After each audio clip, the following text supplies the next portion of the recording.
Greetings, I'm Teresa, and I'm 31 years old. The past year has been incredibly challenging for me, and I'm still trying to recover from it all. I've been quietly reading stories on this platform for a while, and they've inspired me to share my own experience. My story starts with Gabriel, my ex-husband. We met at work right after I finished college. I landed a great job at a well-known company, and Gabriel and I ended up in the same department. He was assigned as my mentor. As we spent more time together, we grew closer, and before long, I found myself falling for him. Luckily, he felt the same way about me. We were a bit worried about our company's dating policy at first, but it turned out that they were fine with us being together, as long as our relationship didn't interfere with our work. We were more than happy to keep things professional at the office, and we started dating. Gabriel was a wonderful and charismatic guy, and our relationship was everything I could have wished for. After dating for a year and a half, we decided to move in together. Thanks to my parents' help, I had my own house, so Gabriel moved in with me. Things were great, and after 4 years together, Gabriel proposed. I was overjoyed and said yes without hesitation. The thought of spending my life with him filled me with happiness. We had a small, intimate wedding 8 months later. Meanwhile, my career was on an upward trajectory. I was securing new clients and earning bonuses and raises. However, I started to notice that Gabriel was acting strangely towards me. Whenever I tried to discuss it with him, he would avoid the conversation. After a while, I realized that he was jealous of my success and the fact that I was earning more than him. I was disappointed that he saw me as a competition, but I thought I could help him by offering advice and helping him with clients at work. Unfortunately, he didn't appreciate my efforts and became even more upset, accusing me of undermining him.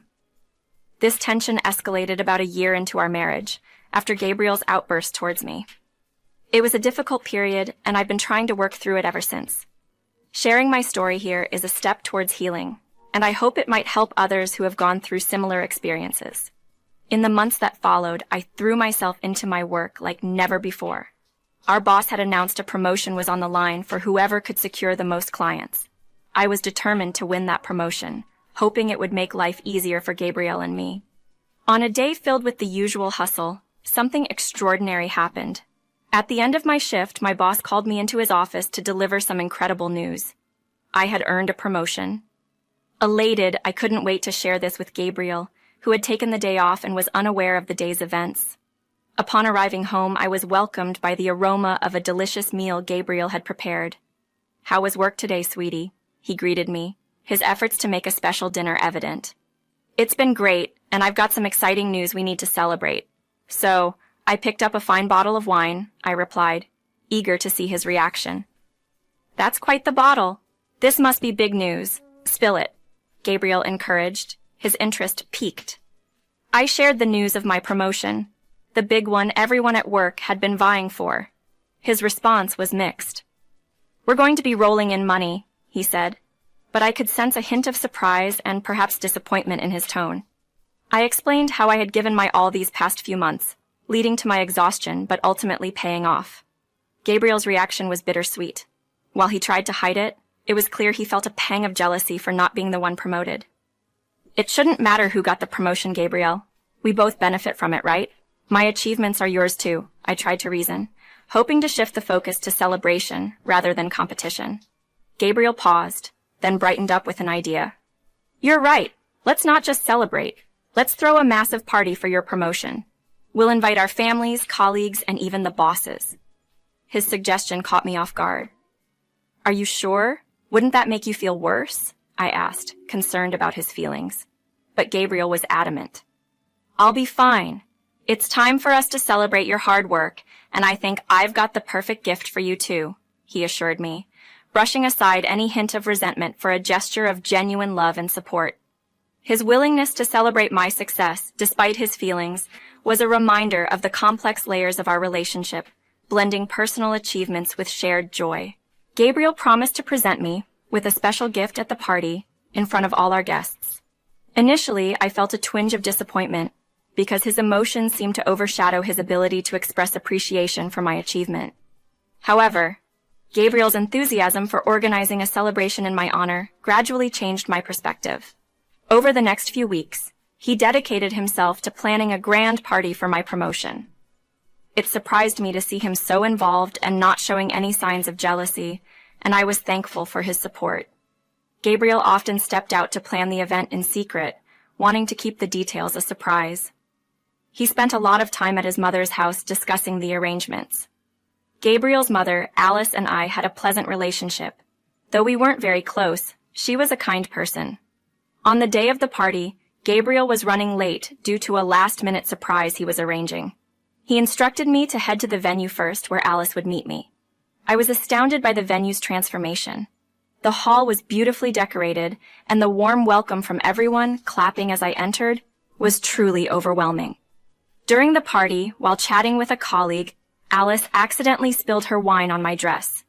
She was profusely apologetic, blaming her clumsiness and nerves for the mishap. Although I assured her it was fine and mentioned getting an extra dress from my assistant, she insisted on trying to help. Then, in a quieter spot, Alice revealed her true reason for pulling me aside. She urgently advised me to instruct the security guards to prevent Gabriel from entering the venue. Confused and concerned, I pressed for an explanation. Alice confessed that Gabriel had been harboring resentment over my growing success. His frequent visits to her place weren't just about planning the party. They were also an outlet for his frustrations. This revelation was a shock. Gabriel's apparent support and enthusiasm for the party masked deeper issues of jealousy and dissatisfaction. Alice's admission painted a complex picture of Gabriel's feelings, showing a side of him I hadn't fully understood until that moment. Upon hearing Alice's grave concerns, I was taken aback. She explained how Gabriel's disappointment wasn't just about being upset, it was jealousy. His discontent had escalated since learning about my promotion, something I hadn't fully grasped until now. Alice revealed a shocking plan of Gabriel's to publicly humiliate me at the promotion party by presenting forged documents to question my deserving of the promotion. His motive, driven by envy and a desire to surpass me, seemed inconceivable. Alice's revelation left me needing time to absorb the news. Despite the turmoil of emotions, I recognized the urgency of the situation. Grateful for Alice's loyalty, I took her advice and instructed the security to bar Gabriel's entry. As I grappled with disbelief and betrayal, my instincts prompted me to seek proof. I discreetly inquired with the technician responsible for the evening's presentations, claiming I was verifying content on Gabriel's behalf. This led to the discovery of the USB drive Gabriel had provided. Filled with counterfeit documents aimed at undermining my professional credibility, the potential consequences of these documents becoming public were dire, risking not only my reputation but my career. In a state of anger and determination, I secured the USB and ensured no incriminating content would be displayed. My investigation didn't stop there. I also spoke with staff members Gabriel had enlisted to participate in his scheme, obtaining written statements confirming their involvement. An hour after Alice's warning, Gabriel contacted me, bewildered by his denied entry. His tone, a mix of confusion and indignation, prompted me to suggest he return home, sparing both of us from what would undoubtedly be a painful confrontation. This moment marked a significant turning point, where my actions reflected not just a defense of my career, but a stand against betrayal and manipulation. We decided to continue our conversation at home. "I just wanted to be part of your special day," Gabriel said, trying to reason with me. But at that moment, I was too upset to engage. "I'm aware of your actions, Gabriel, and I don't want to talk about this over the phone," I replied, my voice firm. Gabriel seemed incredulous, questioning my understanding of the situation. "I know exactly what I'm doing. You need to go home and reflect on your jealousy and insecurities," I said, cutting him off.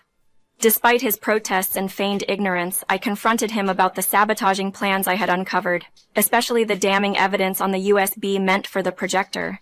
Gabriel accused me of snooping, and questioned my trust in him, to which I responded, "I did trust you, but after tonight, any trust I had has disappeared." His attempt to justify his actions by claiming I flaunted my achievements only highlighted his inability to be supportive. "I was hoping you'd be happy for me, not jealous," I countered. The conversation escalated as Gabriel demanded I return home immediately after the party, issuing a veiled threat. This only fueled my resolve to distance myself from him. "Threaten me, and I won't come back at all," I retorted, hanging up. Despite Gabriel's attempt to overshadow the evening with negativity, I chose to enjoy the party. It was supposed to mark the beginning of my downfall, but instead, I had a wonderful time, celebrating my achievements with colleagues and friends. Later that night, I sought refuge at Alice's home, knowing Gabriel had already reached out to her. She advised him to give me space, supporting my need for distance. In the days that followed, I took decisive action by filing for divorce, determined to close this painful chapter of my life. Once the paperwork was ready, I prepared to confront Gabriel one last time, this time with the finality of divorce papers in hand. This decision marked a new beginning for me, free from the shadows of jealousy and manipulation. When I returned home, Gabriel was there to greet me. "You're back, finally," he said, trying to sound cheerful. I wasn't in the mood for pleasantries. "Don't pretend to be happy. I'm not here for that," I replied coldly.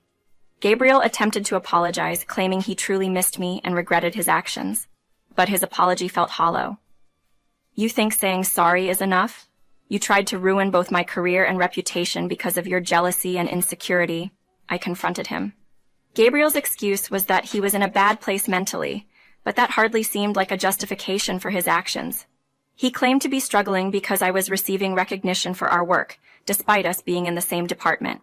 The conversation took a darker turn when Gabriel implied that my success was due to exploiting my femininity, not my hard work or achievements. I reminded him of my contributions and the revenue I generated, all through professional means. Gabriel, unable to accept this, admitted to resorting to fabricating evidence to undermine me, insisting there was no way I could be genuinely more successful than him. His actions were indefensible. Gabriel was prepared to demean the person he claimed to love, driven by his so-called insecurities. He even cited the embarrassment he felt over being outperformed by his wife as a justification for his behavior, revealing the true extent of his resentment and the influence of his friends' opinions over our relationship. Fed up with his justifications and unwillingness to endure his destructive tendencies, I handed him the divorce papers.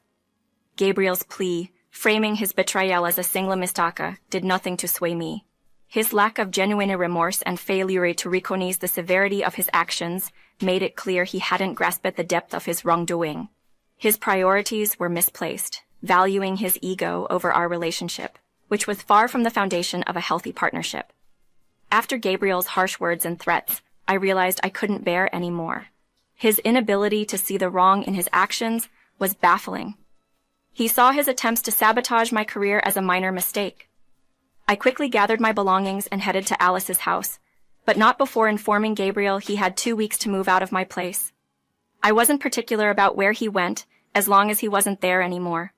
With tensions between Gabriel and me becoming evident, I decided to preempt any workplace gossip by announcing our divorce. I kept the reasons private, but Gabriel, intent on damaging my reputation, started spreading false stories. He accused me of excluding him from my promotion party out of selfishness and jealousy, twisting the narrative to undermine me. In response to his unfounded attacks and to protect my integrity, I shared the evidence of Gabriel's schemes with our bosses and HR. This included the forged documents he intended to use against me and signed statements from those he had enlisted for his plan. I also highlighted the negative impact his actions and lies were having on workplace productivity. The company acted swiftly. Gabriel was summoned to the boss's office the next working day and subsequently fired. Seeing him leave the office, defeated, was an ironic twist of fate. His call to me afterward, full of accusations and anger, confirmed his dismissal. He demanded to know why I ruined his career, to which I replied without confirming anything specific. Yet I pointed out the irony in his actions. After threatening to ruin me for leaving him, he was upset over the consequences of his actions. Gabriel's plan to undermine me not only backfired, but also highlighted the disparity between attempting harm and facing the repercussions. His dismissal wasn't just about the conflict. It was about maintaining a professional and ethical workplace, something he had blatantly disregarded. Faced with Gabriel's untenable behavior, I was forced into a position where protecting myself was the only option. His response to his termination hinted at disbelief, but the reality was his actions weren't just harmful to me personally, but professionally as well, breaching multiple ethical boundaries within our workplace. I explained to Gabriel that his firing wasn't just because of poor performance, but due to his deliberate attempts to undermine his wife, a clear violation of both professional and personal trust. Despite his protestations of innocence and disbelief, I made it clear that his actions during our marriage made me fearful of what he might do if we were to divorce, prompting me to take preemptive steps for my own safety and career preservation. Gabriel's threats of legal action and financial retribution were met with the reality of the evidence I had gathered against him. Evidence that would certainly interest any legal proceedings. His threats only underscored his inability to grasp the severity of his actions, leading me to end the conversation and insist on future communications being handled through legal channels. The satisfaction I felt in seeing Gabriel react as he did was tinged with the regrettable necessity of the situation. His attempts to contest the divorce and seek alimony, based on the claim that his job loss was my fault, were doomed to fail. The substantial evidence of his attempts to sabotage my career, coupled with corroborating statements from our workplace and even his mother, painted a clear picture to any observer. As the divorce proceedings dragged on, Gabriel's insistence on dividing even the smallest of our shared assets only served to prolong the process, much to his financial detriment. Despite the unnecessary length and complexity of the divorce, I maintained my focus on a fair resolution, offering concessions where reasonable to finally close this painful chapter of my life. The court's decision to deny his alimony request, based on the evidence and circumstances, was a relief, allowing me to move forward with a sense of closure and the opportunity to rebuild. When it came down to finalizing our divorce, Gabriel insisted on dividing every single item we owned, down to the minutest detail, like spoons and forks. Despite my attempts to find a middle ground, he was relentless. I couldn't understand why he was so intent on drawing out the process, especially since it was costing him financially. I was faring quite well on my own, so I decided to compromise where I could, granting him most of the material possessions he demanded, within reason. The house remained with me, as it was in my name, but I conceded to Gabriel on nearly everything else he wanted, including our bed. With ample resources at my disposal, replacing these items wasn't a concern for me. As our divorce reached its conclusion, Gabriel found himself in a precarious position, financially and socially. He moved from one friend's couch to another, until their patience wore thin with his unwillingness to look for work. Even Alice, his mother, reached her limit after his outburst led her to cut off all contact with him. Eventually, devoid of options, Gabriel approached me, seeking assistance. But I was resolute in my decision to sever ties and not get dragged back into his turmoil. Last I knew, he was staying with an aunt and had managed to secure some form of employment. On my end, life has been fulfilling and serene. While there are moments when I mourn what was lost with Gabriel, I remind myself of the peace and happiness I've gained in his absence. Therapy has been a helpful tool in navigating through my feelings of grief, loss, and anger, leading me to a place of well-being and contentment. Alice, on her part, initially tried to compensate for her son's misdeeds, but after a heartfelt conversation, she ceased. Our relationship evolved, and she's become a dear friend and a maternal figure in my life. As for love, I'm taking my time, focusing on self-care, and enjoying life to the fullest until I'm ready to trust again.